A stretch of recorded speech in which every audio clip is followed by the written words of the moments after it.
one of the classic elements of propaganda is, for example, if you have a war, then one side will say that the other side, they want to convince people that the other side is more brutal, more barbaric than them, right? So how do they do that? Well, they say things like, oh, the German soldiers in World War I were killing babies. They were beheading babies, right? Or stabbing babies with their bayonets. Fast forward to October the 7th, what did we see from Israel?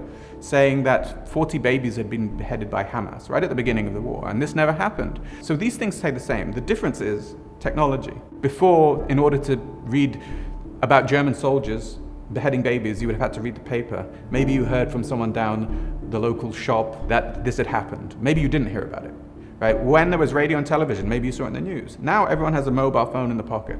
Most people have some access to social media, whether it's TikTok, X, Facebook, whatever, or maybe they just follow a regular news site. So the penetration, the access, the ability for governments or other actors to spread propaganda is now in our pocket.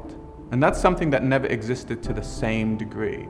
And of course, there's new techniques of manipulation. We have AI, which makes it easier to produce more and more false content. And also, it makes it easier for anyone to produce content.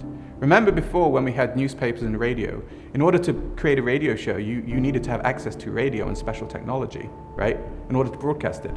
Now, with a phone, anyone who wants to produce propaganda or disinformation can create a fake account, can send a fake message or a false message or propaganda, and anyone can read it, right? So the ability to produce and consume propaganda and misinformation has increased dramatically in the past 100 years, but particularly in the past 20 years, and even more so since the beginning of the smartphone.